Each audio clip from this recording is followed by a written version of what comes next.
timing is the important. Mobile phones became popular. I entered IIT with a Symbian Nokia phone. I graduated with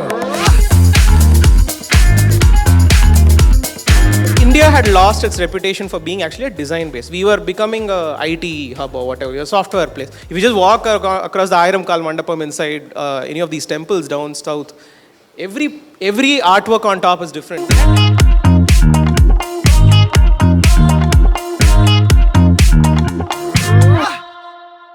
What do you think got you here?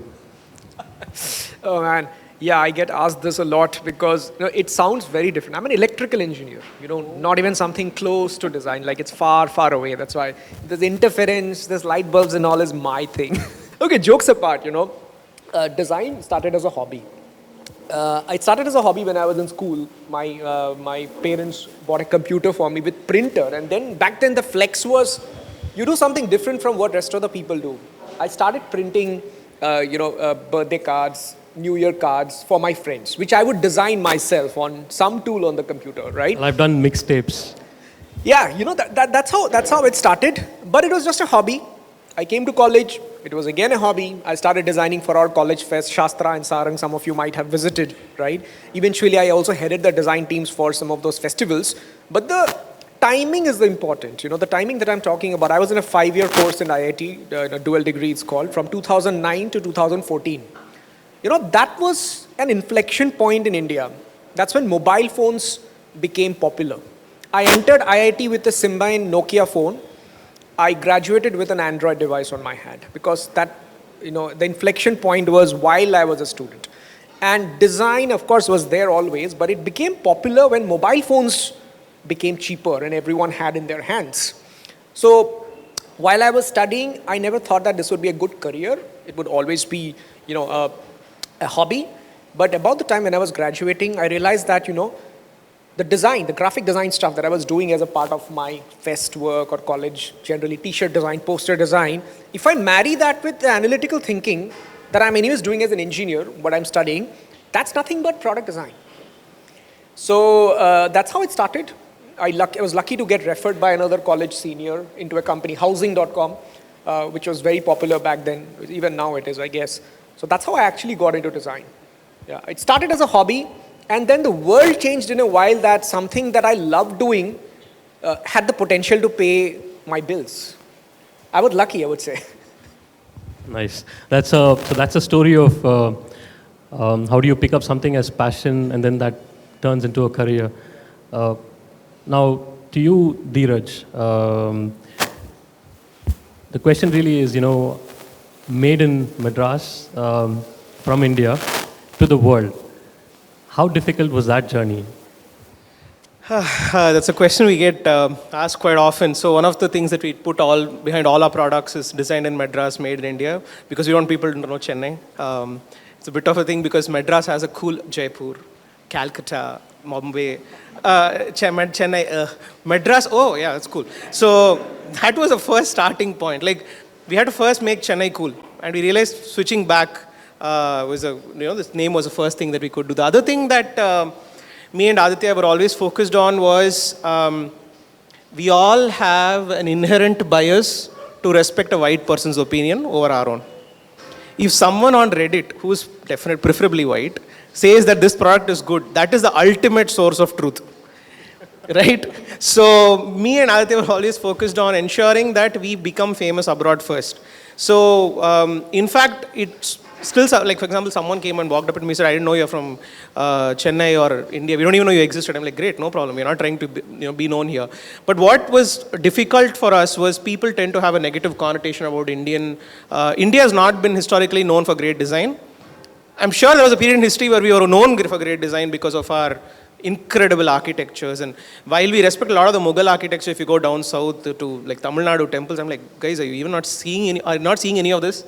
If you just walk across the Ayram Kal Mandapam inside any of these temples down south, every artwork on top is different. They had like so much free time. And no AI, imagine, right? No prompting. So India had lost its reputation for being actually a design base. We were becoming a IT hub or whatever, a software place. Chennai is still a SaaS hub. It's not a software capital.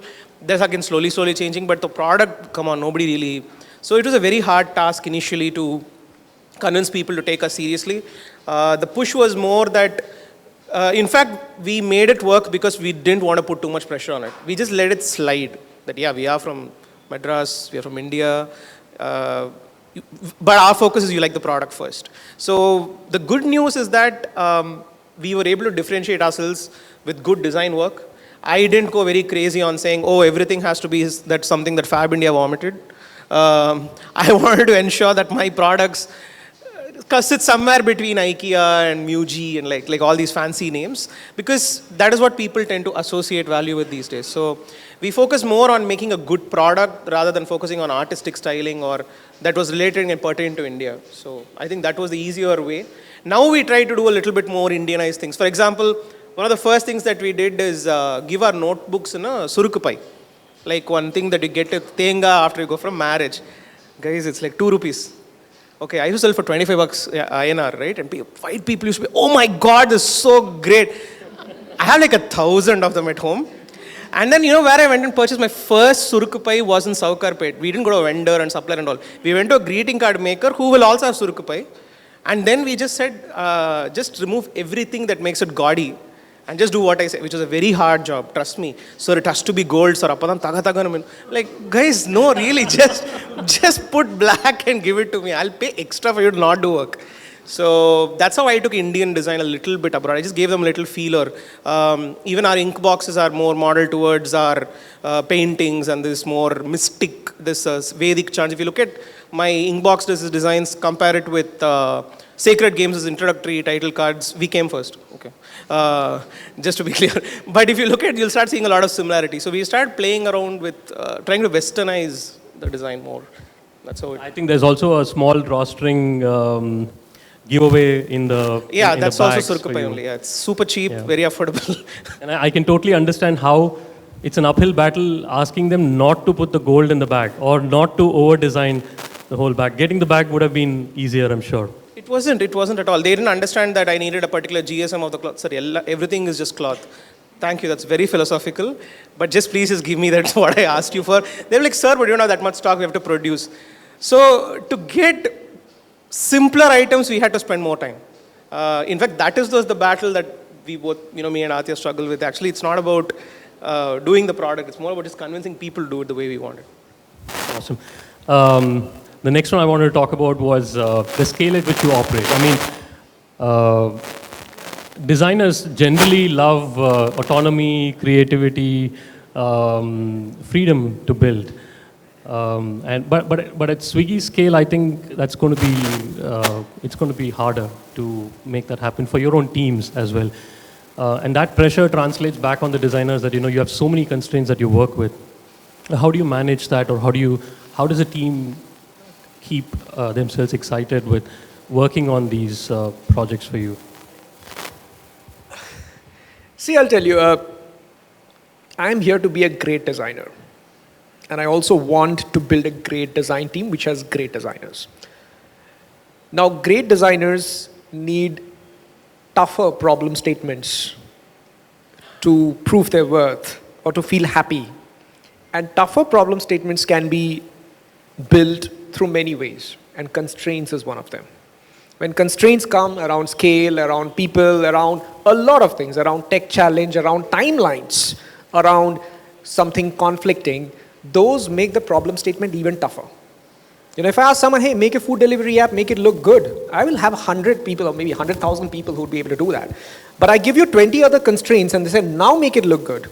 That's not everyone's job. Only a handful of people will be able to do. So I look at it that way. I take it up as a challenge, but I do crave that thing that you're talking about once in a while. I do get opportunities as well, because even within Swiggy, we are a large company. So food delivery is not the only thing that we do. We keep experimenting with various new stuff. And as we speak, there's one product that I'm working on. I cannot speak any more about it. You will get to know probably by August. Those are the products where we operate like we are a new startup. You're working out of a 3 BHK and then, you're getting it out. So that approach, fuels that side of me, which I don't always get to experience when I'm working for the mainstream Swiggy product. So, yep, I would say, constraints is a thing for tough designers, or tougher problems is a thing for great designers. And yeah, once a while you do things for fun as well. I think it's a very interesting perspective on one side, and also the fact that you still try to balance that with open-ended work. That's just amazing. So the flip side of that, you have a world of freedom. Everything from and also for you to work on everything from the logo mark to every small element, and you have the freedom to create something completely off ground. How do you stay focused? Like, how do you know what you are building? Yeah, so this is actually a very fun problem we have in office, because I was just reading that in one of my slides as well. When you have the ability to do everything, what do you focus on, right? What do you choose? In fact, I have a very strong grounding on this. Not a lot of people know, but me and my co-founder, both of us used to build race cars and racing cars in college. So we used to participate in what was called as the Formula Student, which is the student version of that very cool Formula only.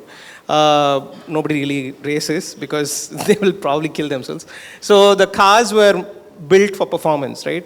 And my first exposure to design was sitting on the FSAE Student Design Guideline Handbook. Okay, this is a torturous book. If anyone has free time, please, it's a free download. If you actually see and this is a Formula Student version, this is not the Formula 1, right? If you see the number of constraints, you will not want to do design. So luckily for me, that was my first exposure. So what Sapta mentioned as constraints is absolutely banger, because that's what grounded me in terms of design. Today I have a lot of self-imposed restrictions. So like what Sapta says, I have a lot of free time to do in Swiggy. I actually do it on the side, like I draw, I sketch, I do whatever I feel like at home on my free time. But for the company, we have started implementing a lot of checks and balances. And that's become both our strength and weakness, because what's happening is, if you look at my products right now, my ink bottle's brand language will be different from my fountain pen, will be different from my notebook, will be different from the clip that you guys got today. Each of them are going to be having a different brand language. So what I have desired, this is like as I keep telling people, this company is entirely a selfish thing. I just want to be able to say, this is what goes out. And I don't care what anyone has to say, right? So it was an ego-driven decision for me to start my company. So we impose these, a certain guideline on each track. So we play around like, okay, you want to make a very ornate looking item. So we went the flip side and said, what product can we make that will look ornate, rather than saying, let's make this product ornate. So if there is a particular product, then we use our judgment. We experiment with what are the kind of brands that are there in the market. If it's a pen, do people buy more Mont Blanc looking pens, or they buy Lamy like looking pens or Uniball looking pens? If they're buying an ink, are they buying more like a Parker Brill Quink ink bottle, or the ones we make, or there are even grander designs? So when we have the freedom to absolutely choose everything, we usually just use market benchmarks to find out in that product range which one are the common constraints. Like fountain pens have to be certainly a little bit heavy. Watches, for example, have a heft, is what they call it. So we use certain marketing based constraints to do things. But yes, compared to like a giant like Swiggy, we have far more freedom to play with, which does get our office is entirely like one workshop. We have random stuff lying around in the office all the time, with 3D printing especially. So yes, we do get distracted, but we have to make money as well. So we have constraints coming in. So the money is driving the constraint. 100%. That's the number one. If money is not your constraint, see, design and art and self-expression is all funny and all philosophical. But at the end of the day, you have to eat. If your design is not somebody paying money for you, that's, okay, keep it at your home, but don't try to sell it. So the question is, money is like the biggest constraint. How much money is the next constraint? Where from is the next constraint? Again, if it's from India, then you can't price your products above a certain point. I can't sell a 25,000 rupee pen in India, made in India brand. It's very hard. I can do it abroad. So these are all, different kinds of constraints. Absolutely, money is one, but I also love the fact that you still impose certain constraints when you start out to building what you want, and there are priorities. You clearly say if it's a design, if it's a material, if it is the functionality of it, what are you going after, and you set those priorities before you start design. Sapta, you've got say a few 100,000 followers, and I know you teach design also. Sometimes I wonder, is it, as much as it feels like people love following your work, and then that's how the followership goes. But on the other end, the view of personal positioning and self positioning as well. Do you see that as something that is important for designers, or do you see that as maybe even a distraction, depending on what stage you are in? What's your thought on that? See, I would say if you say important, I would say yes, it is. Is it mandatory? Probably not, right? When I started doing stuff on social media, of course, I wasn't even aware of the phrase that personal branding is a thing, right? Branding was only what you do digitally and stuff. That was what I knew. But then over time, the phrase personal branding became a lot more popular because people started speaking about it. So I believe it this way, what is it? What is that desirable thing that, it's important, like you mentioned, right? It's about you being good at something and the world knowing it. That's about it. There are certain professions where you are good, the world will naturally know. For example, Virat Kohli is a great cricketer. He doesn't have to do anything because he's going out there, he's playing cricket, and it is already being transmitted across so many television sets, so everyone knows naturally. You might be doing great work in your company. You might be doing great work within your agency or whatever, right? But unless you talk about it, the world doesn't really know, or very few people will know, because your work is not being telecasted on a TV. Previously, everyone made peace with that because there was no straightforward way. The only way was that you do such a great work that some news channel comes and covers you, or you write a book about it, or you get a Nobel Prize or something. But today we have social media. You can actually talk about what you're doing, and people can learn from you, your mistakes. You don't have to be the professor figure that you know it all. It's like, hey, you know what? I'm figuring out, and you could figure out by watching me. So that's how I look at it. You also mentioned about distraction, I would say it's rather opposite these days for me, because I'm at a leadership position right now, and one of the most challenging parts, I think you all will be able to relate, is context switching. Because I look at multiple things within my company, and one of my superpower has to be that when I'm looking at A, B, C, and D, which are also equally important, isn't distracting me. And B, C, and D could be beyond your work, could be your family, my daughter, my wife, my parents, whatever, right? So your ability to cut off from everything else while you are doing one thing is a main skill. It's a great skill for any kind of leadership work, which I believe I've gotten better over time. So today the distraction part doesn't happen all that much, because now I'm sitting here, there's a fire that is burning in my content teams, there's a certain piece of content, the branded content that needs to go live on a certain date. And like I said, there's something happening in Swiggy as well, we are building, which will go live in the first part of August. But I'm able to cut my mind off from that. Yeah, these couple of hours I'm here, this is what I do. The moment I, get into my cab or into the flight, I'll start thinking about something else. So I think that helps. So, Interesting perspective, and the balance is very difficult. I don't think it's, I've tried that, I've been successful sometimes, but most of the times it's like, when something is burning, yes, your mind is out there, irrespective of what's happening. But that's amazing that we are able to balance. Sometimes. Dheeraj, this one is something that a topic that I'm really fond of, Kickstarter.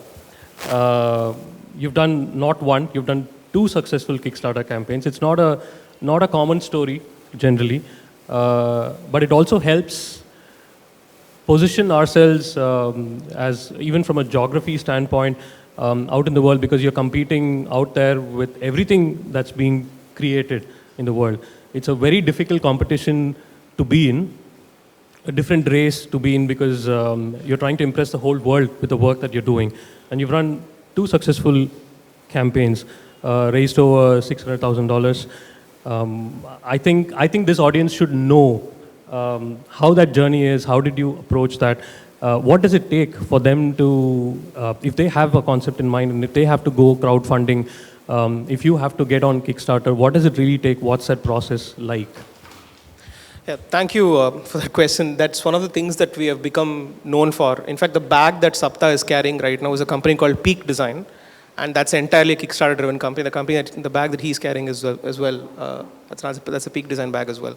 So let me just give you a first touch point of what Kickstarter is. If most of you are not aware, it's called crowdfunding. Basically, we take money from people in advance, promising them product, not like 1 in 2 days, not 1-2 weeks, but a few months. Basically, people think since the word funding is associated with it, it's an equity sale that we're giving shares of the company. No, we just give the product, just at a delayed timeline. It's like a very long pre-order window. Right? If any case of you are following what is going on with watches, DWC Terra launched a watch like 3 days ago. For 3 days, 13.5 crores was the sales. So that's the power of having good community, building a good base. So the first thing about Kickstarter I want to tell you is that I was not a fan of it. And I don't know why Yega is being so modest. He's the one who recommended me to do Kickstarter first. And I said, I don't think you know much about it. But of course, after careful evaluation and then finally giving up and saying, you know what, we should do Kickstarter. Getting onto Kickstarter as a platform is not the hard task.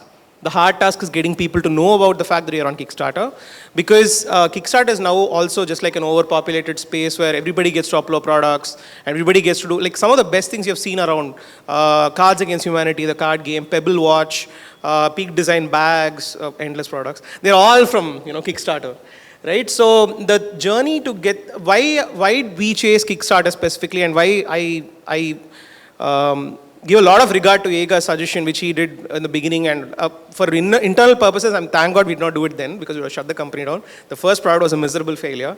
But the second one, we perfected and we launched on Kickstarter. It kind of things worked out. That is why we had one of the most phenomenal Kickstarters for a fountain pen ever.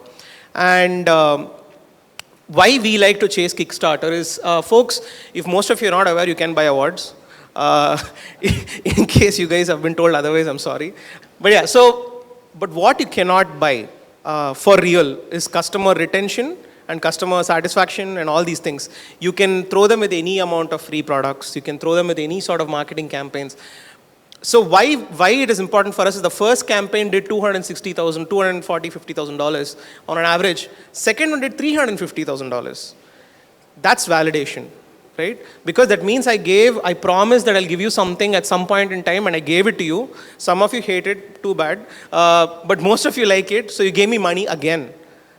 That is more powerful than awards.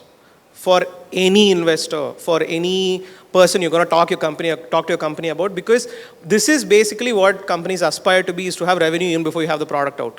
That's like ultimate flex. You don't have a product ready, you just have a concept. That's not how Kickstarter essentially works, however, but just with the concept and without having a full inventory ready, you can raise money.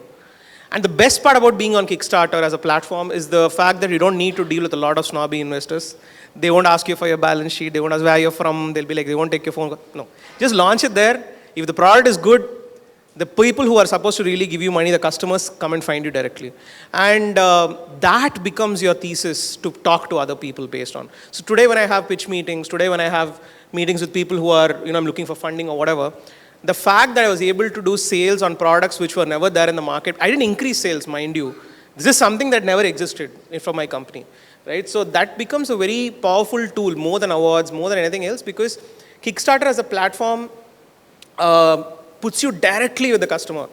And it's not fun, okay? It's a lot of pain, because customer service on Kickstarter, you should just go see the comments on $350,000 was great, but if you click the comment section on my page, it's horrible. I'm like, who gave you money, right? That's how it is most of the time. But it gets you people, right? It gets you folks directly who will, a lot of people will support you on your journey, some of them will not. But after considering what you're able to raise, at the face of 250,000 is about like 2.5-ish crores, 5 lakhs to set up an entity is not that big an expense. It doesn't cost 5 lakhs, it costs a little lesser. But being on the platform for us taught the fact that customers and people who buy our product love us. Because then it's easy for me to convince someone else that, yeah, 100% what we will launch next also will work, because our track record is that whenever we launch stuff, it works. So a little bit about when Sapta is walking out, you should see is the bag he's carrying. That's the first bag they launched, right? The next bag that he launched is what he's wearing, and I'm wearing the next one after that. And guys, the suitcase they launched, a trolley, cabin baggage they launched, I think was $13.5 million on Kickstarter. $13.5 million raised in a period of less than 2 weeks without the product hitting the market. That's the power of what that platform can do. It's not about the platform, it's about more of the thesis. Like DWC Terra I was telling you, right? So Kickstarter is not the necessary way. The fact that you're able to hit your customer up front and say, trust me, give me money, I'll give you your product. They put a notification on the page. They said either we hit 30,000 pieces or we close in 3 days. Whichever comes first, that's when we close the DWC Terra pre-order. It got over in a day. And what? And here they don't even have to pay Kickstarter for funds, right? So crowdfunding as a thing is a very good way. In software companies, I guess it works by wait listings. It works by giving them some sign-up bonuses and things like that, free credits. But that is the best way you grow. You directly get in touch with your customer. You don't necessarily wait for your investors' approval, your team's approval, your own approval, your mother's approval. No, straight up go to the customer, be like, you like it, you give me money. And one thing I wanted everybody to understand also is Kickstarter actually accelerates the whole product development cycle for you. Before the product hits the market, you already have a buying customer base, you have marketing done, and you have funding. So you have the money, you have enough marketing, the world knows about you, and there are already buyers waiting to get their hands on your product. So that's, I've always been amused by how a model like that can give you so much, if your product is good enough. That's all it takes, right? Cool. I want to cut into a topic that everybody would be able to relate to. I'd say AI, which is the elephant in the room of sorts in every conversation, in any session, anywhere. First question around that segment, but close enough to the work that all of us do from a design standpoint, Sapta. I think we've seen so many design systems from material design to neumorphisms, qmorphism, glassmorphism, liquid glass, so many design systems that we've seen. What next with AI? I mean, is there a design system? This is on behalf of all the UI UX engineers here. Is there a specific design system? I know as much as everybody is talking about the current systems are going away, it's going to be a lot more simpler, human, and all of that. We wanted to hear from you. How does that look like? Well, I wouldn't tie any design system to AI, honestly. What is interesting, however, is all the systems that you mentioned, they're all human-made. You know, Apple introduced liquid glass. I was going to say the connection between the two of you, which is, you know, all of those are derived out of physical experiences. Everything that I talked about is out of physical products, physical experiences. So which is why this one seemed a little different. Because if AI is thinking, are we really, what is that thinking? And is it still human? Is it different? I know. I'll cover that part. I'll cover that part. You know, like I was saying, I was at Apple's office in Bangalore, okay, when they launched liquid glass last year, you know, generally getting opinion from, you know, leaders across the industry. So what baffles me is not how it translates on iPhone, not a big fan of that, right? What baffles me is the way they thought.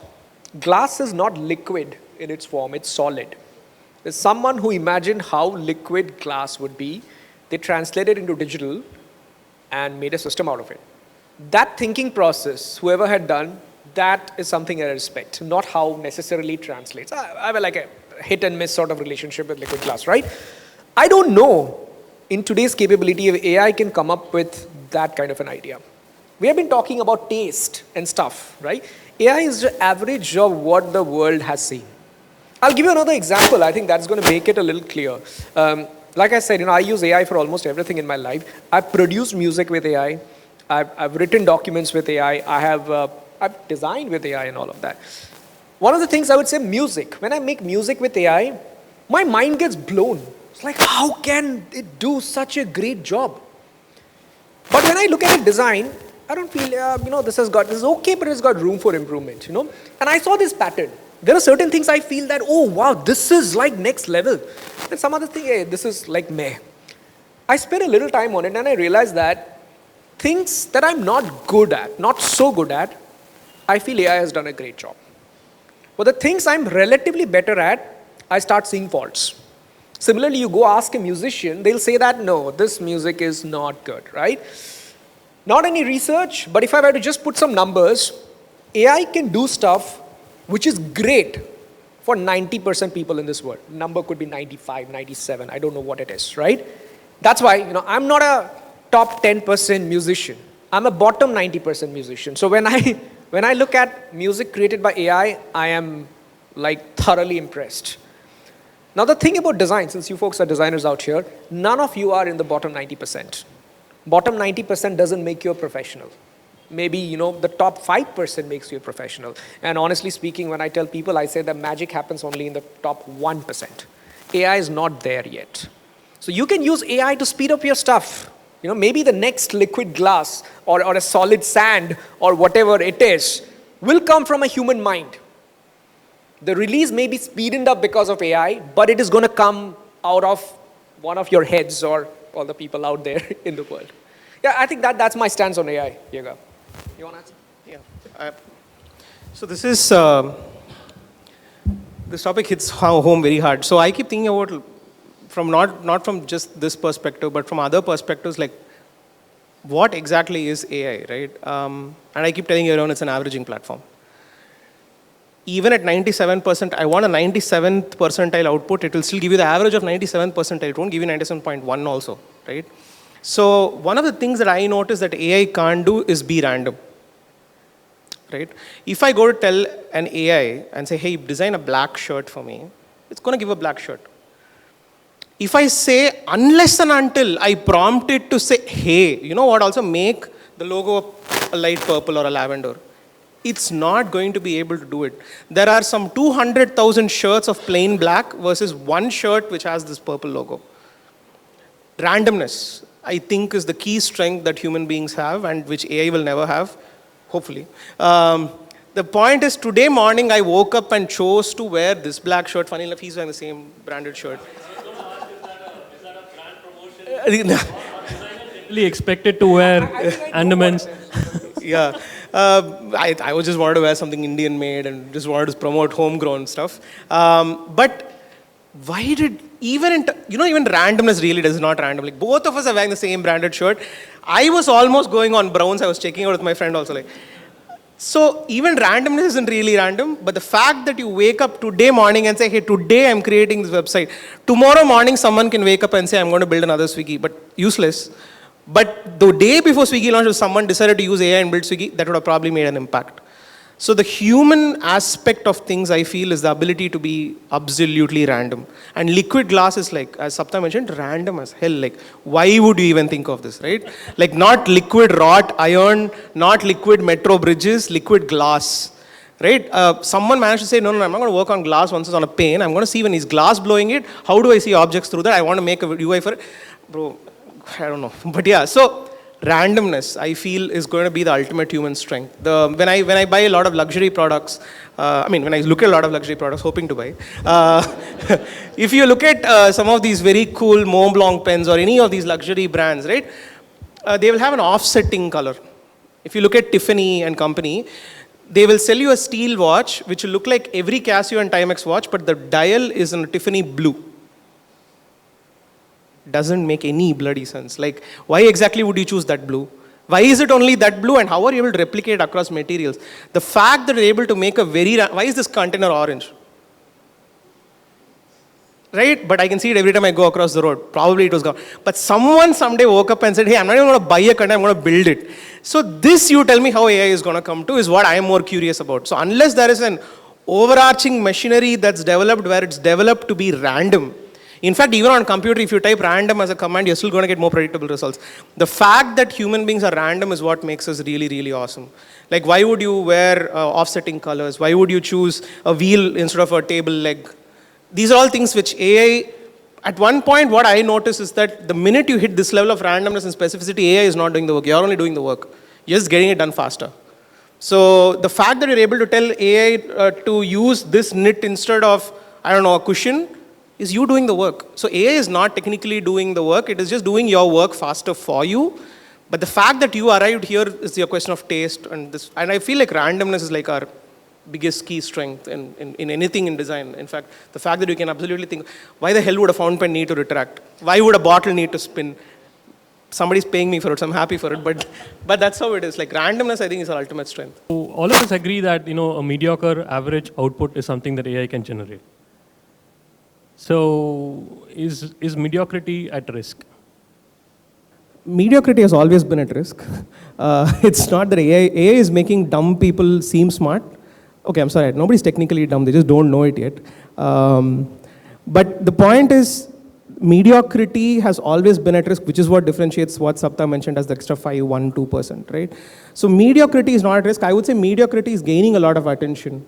Like the fact that Sapta is able to make music, the fact that Sapta is able to make music is something we should be scared of, right? The fact that like A.R. Rahman will use AI, probably, dude, who knows? But the fact that even Sapta can make something is what should be, it's not at risk, I would say, it's getting more empowered. So the race is on how important you are able to differentiate yourself. Like if in a night, Sapta can produce an album and so is A.R. Rahman doing it, Anirudh is also doing it, we don't know who's getting better, right? So the race is on for us as human beings to escape mediocrity. Earlier, mediocrity was rewarded by money. Now mediocrity is rewarded by tokens. It's only a question of time before tokens become useless and they'll become like a commoditized product. So I think it's fascinating that we're able to escape, that we have to find a way to escape mediocrity. So I don't think it's at risk. I think it's just getting very empowered. Yeah, I think I have similar thoughts. Mediocrity had always been at risk, but risk with an asterisk. I'll tell you what, right? We are here, probably top X% of the world and all. So we are thinking, yes, there's well-designed, this and all. There's a room for everything and everyone. Like even if you talk about from a career building point of view, there's a space for a mediocre designer. Nothing against them.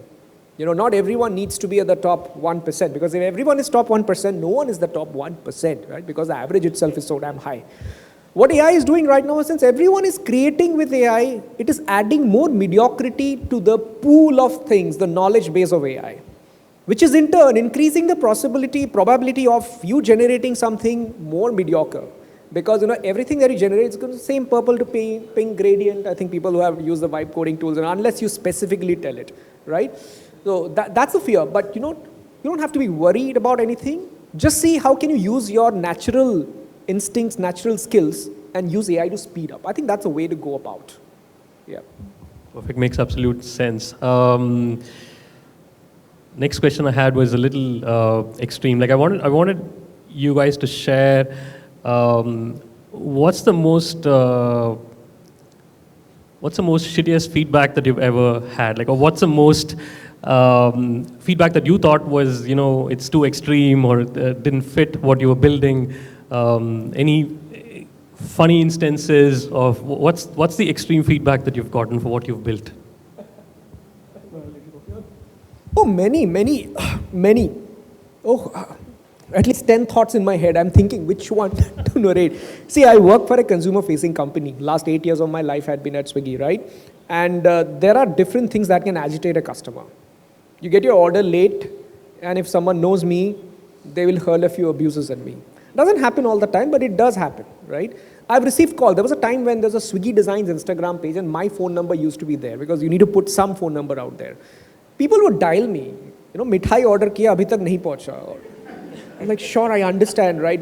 Now, what do? You can't say that, hey, I'm not responsible for it. You've got to do something about it. So I've got all such requests, but work-related, I'll tell you, not a Swiggy thing. I was in housing, and I was working on a broker's product, what the real estate brokers would use, an app that they would use. And one of our goal back then was to, every property that they upload needs to have all the details. The direction of the window, how many bedrooms, does it have a garden, there's lots of details, because you could also upload a property without filling all these details. The more details you fill, the more enriched the listing would be, the better it is for the consumer.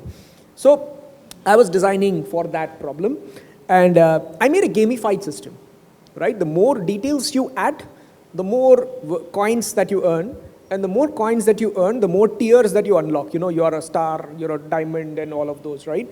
And after building all of that with a prototype, I was around Mumbai. I was in Mumbai back then. I was showing around to different brokers. And for people who do not know, the broker diversity can be insane.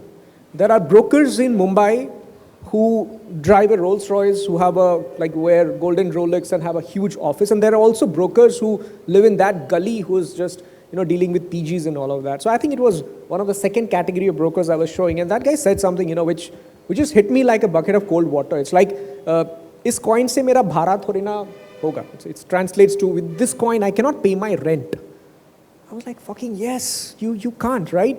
So what works for people like us? Yeah, I'm raising up in a tier and all of that feels great. But then there are stuff which is much more practical for people, which you probably don't understand when you're sitting in your air-conditioned office.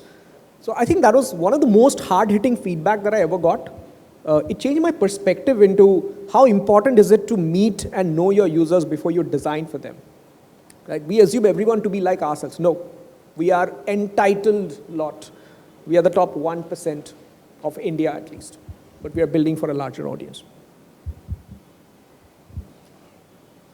In my case, my enemy is not outside the company, he's my co-founder.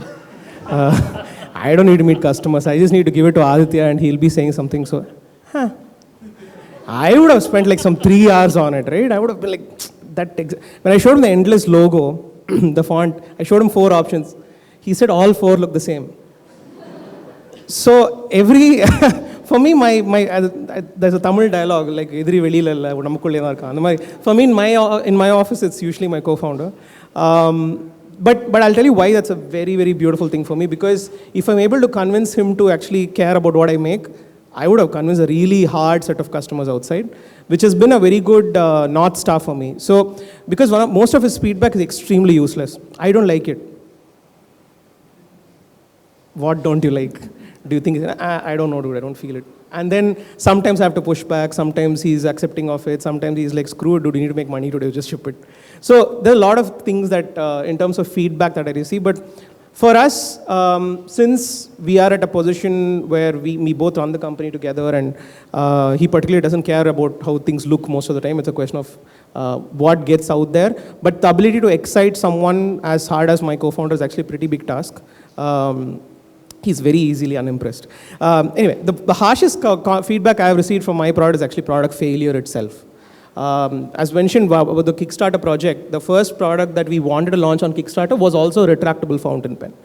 And that time, Yega advised us to do it on Kickstarter. I'm glad we did not, because that pen was a colossal failure, right? Today, when I look back at that pen and the pen I'm shipping out today, even for me, who I consider myself, I have a good sense of design, was abysmal. How the hell did I ship this product thinking it would make me any money? What are these curves? What is the stupid bend? So the harshest feedback from us was that this just looks horrible and we will and give me my money back. So usually when you ship internationally, it's not possible for you to get the product back also. You basically have to give the product, pay the shipping, and then pay the customer the full money back as well. So the harshest feedback from my customers have mostly been about this, this pen shape is hideous, the pen nib is wobbly, or things like that. Eventually I try to say it's not a bug, it's a feature. I mean, I can only push it so far. Right, beyond a certain point, people are going to see the wool over their eyes. That was a nice try. Yeah. So the thing is, feedback from customers for me, the harshest one has to be that pen which failed miserably, because to give you some, not to sound and make it sound like a movie, I was eating, I was sleeping comfortably only, but the company went into so much turmoil that we were almost looking at thinking of closing. This is a story you'll hear in every company, and this story happens on a daily basis. So it's not a unique thing. I'm not trying to gloat on it, but this particular product was the nail in the coffin, right? And it took me and Aditya a long time. For a while, I had to stop making pens. We had to focus on it. That's when I came up with the ink bottle. That's when I came up with the pouches. Okay, let's get our reputation back up, and then we relaunched. And that's when what happened is people started seeing us more as underdogs. They're like, okay, these guys actually took the feedback, right? And I wasted my money on them, but it's okay. I'm not able to buy a house with that money, so I don't really care about it. But the fact that they trusted me the first time, and then they gave me feedback, and they were harsh to me, and I kid you not, even today, Yega, if at all a customer comes back with an old pen, I literally give them the new Phantom for free. Just free of cost. Aditya and me have a very strict rule, even harder than I don't even, he doesn't even charge anything. If just the fact that they were miserable with our first purchase entitles them for a free replacement. So, and we can't change feedback that's been provided to us. But what we could do is try to make reparations and ask them to place their trust in us again, which is what we focus on, how we take feedback. Amazing. I think Aditya wants to have a chat with you after the discussion for how much you've called him out. But anyways, it's very impressive to hear how you would take feedback in any form, in any of its extremities, to help you build further, to make it constructive. That's interesting. The next topic I wanted to get into is what next for the both of you. One, I wanted to talk about, Sapta, your book that you're working on right now with Penguin. I'm not sure if you've spoken about it elsewhere, but I wanted this audience to hear about what you're writing about. Especially in today's environment, I feel like if you start writing about something, and by the time you finish, the plates under you completely shift. It feels like you have to go back and refactor and rewrite the whole thing because everything has changed already. And when it comes to writing a book, I can only imagine it's 100 times harder because by the time you finish your first few chapters, have you felt like you have to go back and refactor it based on what is happening? First, let's talk about what you're writing about and then your experience writing. Yeah. I'm writing a book. So I'm writing a book on the last 10 odd years that I have spent working at Indian startups, right? And one of the main reasons why there are two reasons why I'm writing. I feel I'm generally above average when it comes to telling stories because I've seen it when I tell it to a group of people or even when I write on LinkedIn. When I tell something, people like to listen to it, right? So that's a confidence that I've got from all the indirect feedback that I've received, that's one. And the second thing, because I felt there aren't a lot of journaling available on this topic. You'd have a lot of founders talking about how they built a company. You'd have a lot of investors talking about why they invested in certain different companies and all. You don't have an employee's perspective of it, right? Because if you look at statistics generally, there are very few people who would start up. I urge you all do if you have an idea. There are very few people who would start up and make it big. You folks are probably exceptions. You're the outliers. Most of the people start something and they fail. But what is more probable is that you'll probably work for a startup someday. Some of the bigger ones like maybe Paperflite and Endless or even Swiggy. And you always think, how does it work? What does it feel like being an employee? How does decision making happen? I thought there's not enough talking about that. So my book is entirely about that. It's a non-fiction book, but it is filled with different instances. In fact, the last answer that I gave you, Yega, that's something I mentioned in detail, the Mumbai broker thing. It's written on the book as well. And similarly, there are many, many other instances of how I did something, how I learned something, how I failed something, about Swiggy, about all these companies, how decisions are made, relationships are built. So the book is entirely about that. Now coming back to, is it even relevant? So the book is written right now. I took a good 1 year to write that, I would say. Although I had the material in my head and at various places for very long. So I was aware of it. That's why I chose to write about something which is fundamental, which will not change. Something like you wake up and you brush your teeth and you have your breakfast. Yeah, I know many of you might have skipped breakfast today, but this is not going to change. You as a human being will need certain things to, function. So my book is mostly about that. I don't think there is even a single instance where I have spoken about AI. Yeah. Not because I'm anti-AI, I'm pro-AI like I told you, right? Because this book is much more about that. It's about the things whether you have AI, AI++, AI Pro Max in the future, these fundamental things will always remain as long as there are human beings involved. Tomorrow if you start designing or building for aliens in the Mars, sure, different story. I don't know, might happen, but as long as you're doing it for humans, it'll be relevant. So yeah, that's what is the book. Is being published by Penguin. It'll be out in October. And when it does, I would urge you to read because I'm pretty sure you'll like reading it. You'll be able to relate to a lot of things and you'll be able to learn about a lot of things because it's not a Gyan book. It's about what has happened to me, how certain things are made, how decisions are made and so on.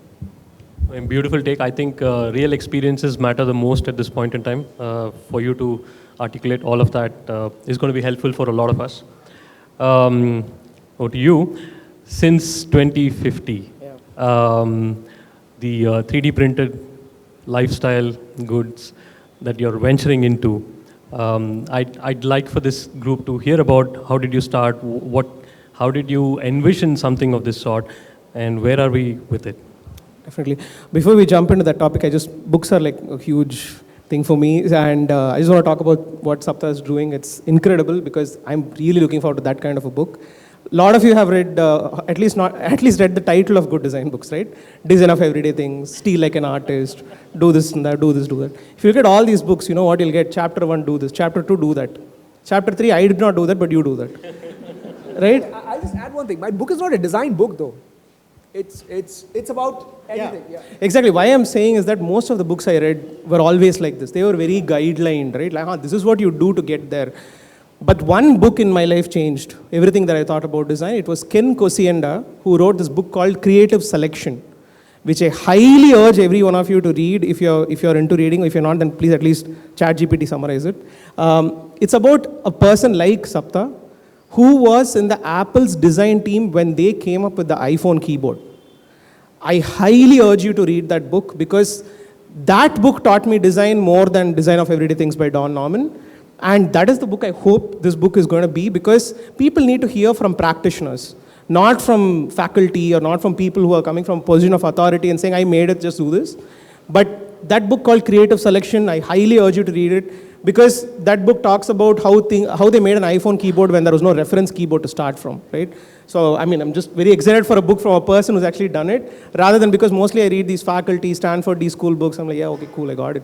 But I'm just very excited for the book. I hope all of you will read it as well. Anyway, coming back to my thing, what is the ultimate flex in a company, generally, especially in making products, is this thing called vertical integration. The fact that you don't have plugins, the fact that A to Z runs inside your computer, your office. For a hardware company, it's a question of having everything inside your house. Having the ability to produce, make, finish, sell, ship, everything, do repair, everything inside one roof is ultimate flex. Which is why Apple is able to do certain things, which is why Peak Design is able to do those bags, because they have full vertical integration on this. Vertical integration does not necessarily mean that you don't have any outside help, but you customize outside help so much that it becomes almost your own product. So why am I giving this unnecessary gyan on vertical integration is because for a physical company, vertical integration is not software plugins. It's all about having machinery that you can actually afford to have inside your room. And since 2050 is one of our latest things that we're working on, is we are leveraging 3D printing as a technology to produce finely finished goods to end consumers. And here we are focusing on a very different domain, which is we are trying to 3D print shoes. You can technically 3D print anything, that most things you can think of. You'll not be able to do certain material properties to it, but if you want to form, if you just want to see how it looks and feels also maybe not, but how it looks and how it's going to be on a space, 3D printing is the best way, right? So me and my company, we have been working on this project for about a year now. So we're calling it Since 2050 because it's like since, and then we always thought all of these cool companies like LV have since 1800, since that's, I'm like, oh bro, come on. And now it's very cool to put since 95, but it's useless. So I was like, let's actually make it futuristic. So that's why the name. So we've been working on this concept to make running shoes, bags, customized internals, customized fits and everything using 3D printing as the base, which requires a hell of a lot of coding, a lot of math, a lot of math. And that's what we've been working on. There's a handful of companies doing this across the world. And we are almost at a launch stage right now, which again we're hoping to launch through Kickstarter as well. And the reason why we are doing this is, if you are looking at a software product that you have to write, you are only code knowledge away, right? You need to know that language, or you need to know this, and even AI is bridging that gap. But for a physical product company, 3D printing is essentially your AI agent, right? The fact that some machine can automatically figure out how to move and finish making the product into a finished goods is ultimate. So we are focusing on that. We are trying to be vertically integrated inside Nungambakkam as much as possible. Try not to depend on outside vendors and suppliers for support.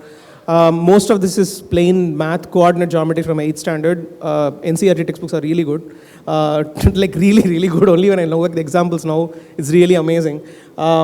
So that's what we are building on. We're building lifestyle goods made out of 3D printing, which will be able to even do performance products eventually. And that's what we're working on. Amazing stuff. Wishing you all the best for both your endeavors. I wanted to open the forum. Like, if you have any questions from the audience, we can take 2-3 questions for the panelists. I think I've been following for the past 5 years. Since growth school time, I've attended your workshops. One thing about Swiggy or just any quick commerce platforms, right?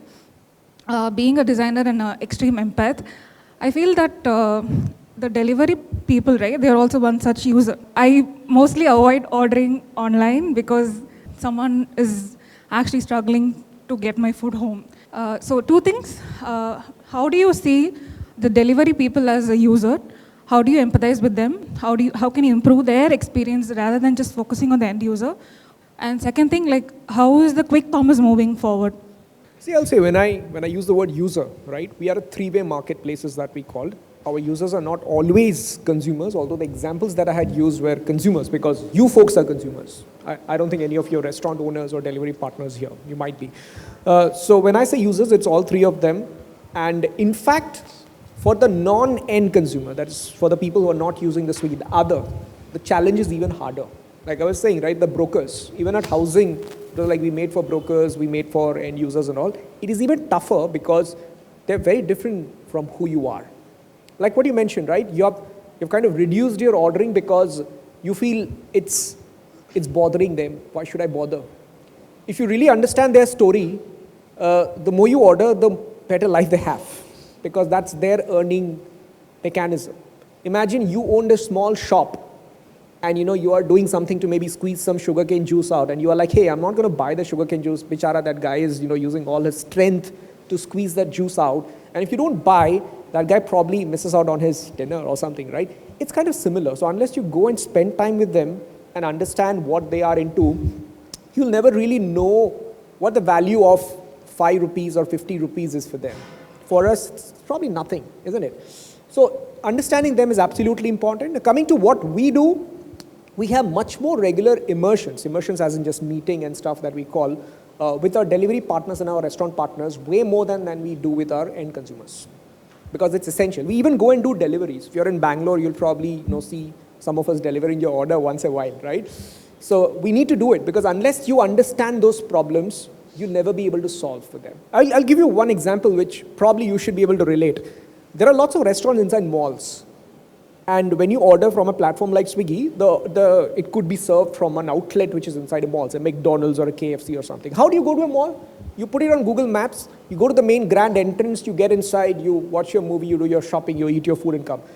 That's not the way for delivery partners. For delivery partners, usually there are different rules. They'll have to take one back gate behind, then they'll have to wait in some basement, then some runner is going to bring those food and then they'll have to bring in all of that, right? And that back gate is not what Google shows you because Google isn't made for that. How would you know unless you go and do that? So when we do a couple of deliveries and then we realize the challenges on ground, then we try and solve things for it, right? Another stretch that we show that, okay, you are at the main entrance from here, you need to take this route. This is where you park your bike. This is where you go and wait. If you're able to communicate that to the delivery partners, it's a much bigger thing for them, which will probably speed up each order time. And speed up is not just about you getting the food faster, because the sooner they finish one order, the more orders that they can take, and the more orders that they can do, the more money that they make, and the more money that they make is a better life they eventually have. So yeah, it's a much more challenging problem there. And we are doing our best to figure things out and solve for them. But if you ask me, are we doing adequate? In my definition, there's always room for improvement. Okay, Sapta, this is Tiliban again. So I'm curious to know about the delegation part of AI, especially in Swiggy's product development cycle, because the problems you have shown is not that something AI can easily solve. It still requires human, so I would like to know when and where you use AI to enhance these things, especially in Swiggy. Got it.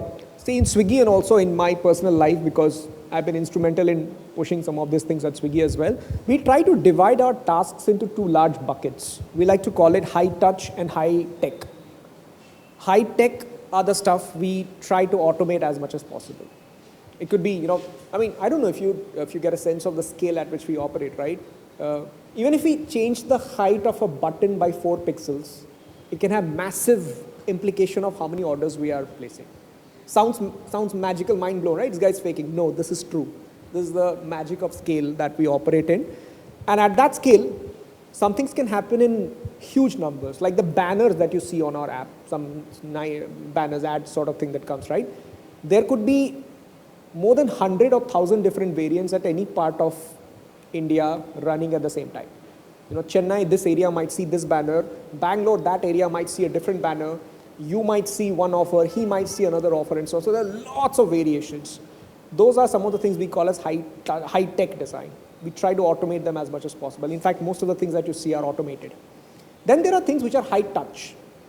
Maybe we can automate them to some extent, but we would deliberately not do that. That's where we go and use our human touch and do it like the way it is. So classification is important. So we try to classify what qualifies for a high-tech, what qualifies for a high-touch, and then we accordingly do it. If you ask about what are we doing, we do tons of things, from writing copies to generating images to generating banners to synthesizing reports to simulate a user testing session. We do everything. We do everything. What it has not done so well so far is generating user interface.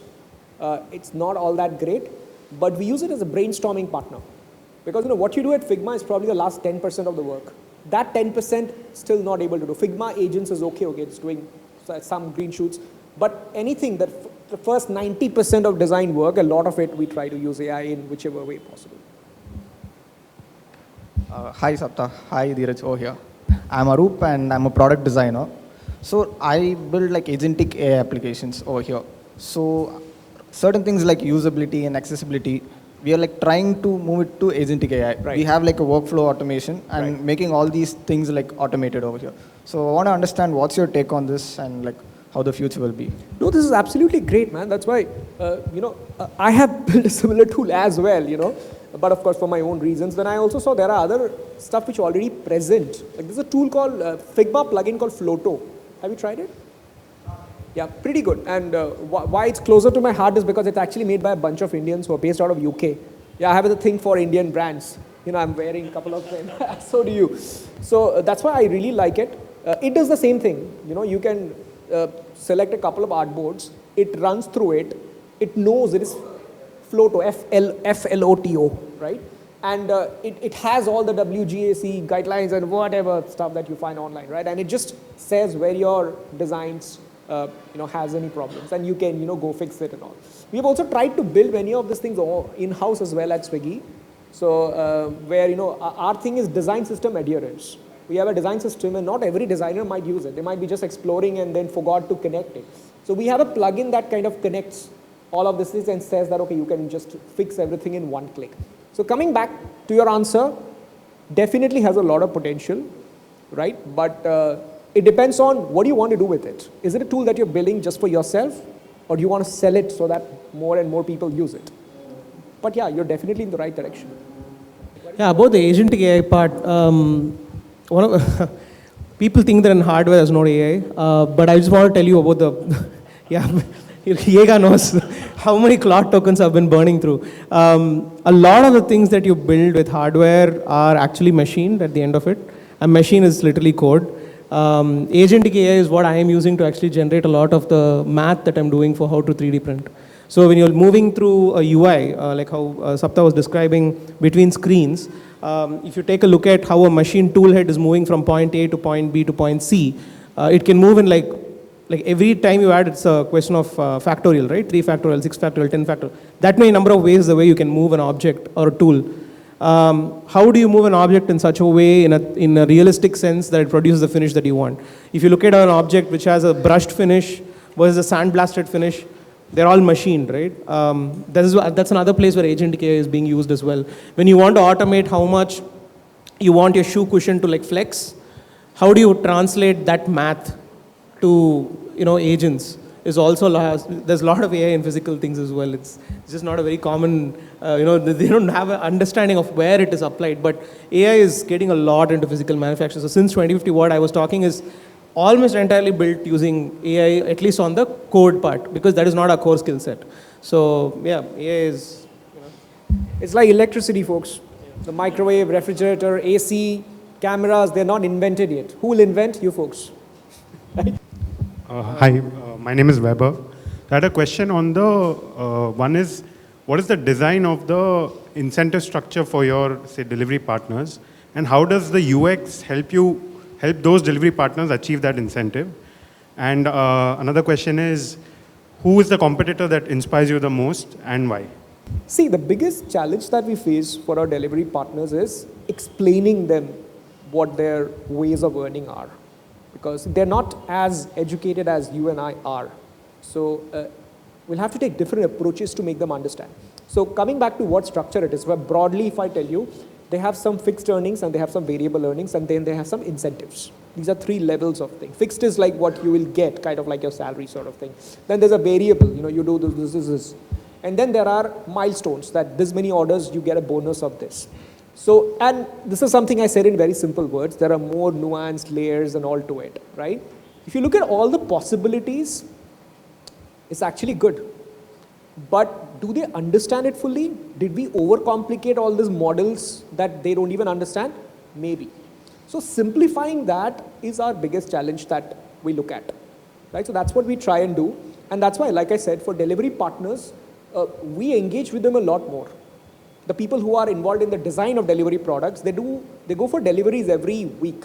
Every week, 1 or 2 days, they go and do some deliveries, 1 or 2 deliveries, or at least piggyback on one of the delivery partners to understand what they're going through. From how much should I earn to where should I go to get my next order and all of that. So we do that. You have a second part to this question as well. Who is your competition that inspires you? Who is a competition? Pretty much, a lot of it. Our biggest competitor. Yes, we look up to them. And I also have a very good relationship with some of the folks in that company, and I've been reliably told they look up to us as well. The best part about having a great competitor is they keep each other at the edge of their seats. And only when you keep each other at the edge of your seats, everyone is forced to do better work, to innovate, and at the end of the day, the customer wins. Now imagine if there was, say Zomato didn't exist, it was only Swiggy. We'd be like, relax, sure, everyone's going to order from us, big deal, right? But the fact that they exist and the fact that we exist, both the companies keep doing different things, better things for you all. And at the end of the day, customer is the one that benefits. So that's how I look at it. Sapta mentioned about, no, it's for both of you, but it's from what you told, that you are here to become a great designer. In the age of mediocrity, how do you see one becoming a great designer? Is it something similar to how you mentioned how people came with the liquid glass design idea, or do you have a different kind of vision to it? What is your opinion, like both of you? See, I wouldn't say this is the age of mediocrity. Like I think what Dheeraj also mentioned, mediocrity was always at risk in a way, right?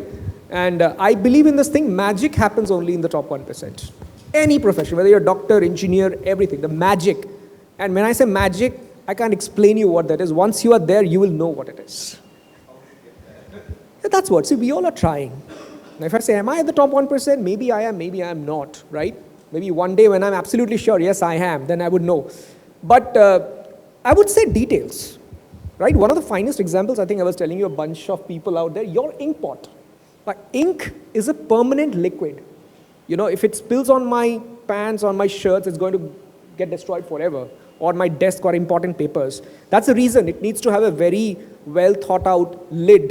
It needs to have a flat base so that it sits on a table and all of that. This guy broke almost all those rules. You saw how it is, right? It's a levitating thing, like the totem from Inception, right? So what is it? Previously, you would fill your pen, put the ink pot inside a drawer and forget about it. Now, this is not forgettable. You will keep it as a showpiece on your desk because it is so beautiful to look at. And the result is you're selling it at 10x the price and people are willing to buy. I would buy it, right? So would you, right? That is the differentiator because the basics are there. Everyone has ink. He's not solving a problem that how do people write. No, that has happened in the Stone Age or whatever, whenever writing was invented. Now it is about what else could we do above it. Right? 20 years back, if you'd have told someone that you write these 3 lines of code on a black screen, food is going to come to your door, you all would have done it. Today, if I tell you, you'll be like, fuck off. We have the apps already. So it's the basics are the things that you start with. And over time, it's like, what else can you do at the top of it so that you make people's life easier, better, delightful, comfortable, is what takes you ahead. You want to add? Thank you so much for bringing up the ink bottle. It was a lot of rule breaking and we still have to answer a lot of questions. Funnily enough, we don't get broken bottle complaints at all. We get complaints that the ink is not bright or whatever. That's your fault. But you never get a broken bottle complaint. But adding to that, I want to take us on a slightly philosophical sense. Everyone with a smartphone camera now is a default cinematographer. Right? Every Tom, Dick and Harry has an access of a camera in the back. So did we get more mediocrity or did we get more self-expression? is what you need to analyze, right? Everybody has a YouTube free account. You can upload anything you want there. There is no dearth of content or content creation capability, right? Everyone with a smartphone camera now can create anything that they want. Like quite literally, today's smartphone cameras can do cinema level footage. Footwear needs to exist for your diamond shoes to make sense. So it's, rather than looking at mediocrity, let's look at more of enablement, right? Before, if Sapta had to convey an idea to his junior designer, if I have to convey some idea to my team or whatever, I'll have to like sit down, school them, teach them. Now, for example, if I just prompt it and say, this is what I had in mind, now can you do it? Right? It's not reducing anyone's ability or questioning anybody's skill set, but rather it is giving a form of self-expression as well. So rather than looking at mediocrity, it's enabling everyone, which is a good and a bad thing. The great thing is even slightest variation can literally set you apart by like so much. The fact that you can use an AI avatar to do your videos versus not. Like honestly, it's not very hard for you to do the same thing. But there's a reason why he's doing it, and that's why he's being rewarded. There's a reason why the ink bottle exists a certain way. So the challenge here will be finding more randomness, as I called it. Like this shoe is like orange laces, has no absolute like logic to it, right? I mean, it looks great, dude, but there's a reason everybody's looking at it as orange lace now, right? All of us are thinking about it. But look at like all black, yeah, boring stuff. So it gives you a lot of room for experimentation. The fact that you don't need to depend on other things and depend on other people, software, really is a strong push in this age. So I'm very excited for it. The fact that, for example, if you were wanting to build an app that looks like Swiggy, by the time you imagine if you had to do it like 2 years ago, it was impossible. Today, you can do it in your bedroom. The question is whether you're going to build a Swiggy is not the question here. The question is you can. So now that you can, how are you going to do it differently? Right? That's a personal form of self-expression and how you get. I really think the path to excellence is accelerated right now. So you can get to that point of building something really good in a very short window of time compared to what it used to take before. That's what has changed, which also from all different angles, from experimentation, from learning, from all of that. So it kind of has a two-sided story. One is you could still settle with what we used to build before, which with all the technology that is available right now. So you could do that with very little effort, kind of makes you lazy, pushes you to one end of it. Or you could build something that is 10 times as good in that same time, which kind of gets you into the range of excellence. So the thing is, which side are we swaying at this point in time with so much of technology that is available? Cool, okay. With this, I think we'll wrap today's session. I think was one of the best sessions that we've had, fully packed rooms, 100% attention, which means the sessions were really, really good. So thank you so much, Dheeraj and Sapta. So I think the team that put this show together was on their feet, flexible enough to handle everything that was happening here. So thank you so much. Follow us. We will have our next ShopTalk edition announced very soon. And I hope to see all of you here again later. Thank you so much.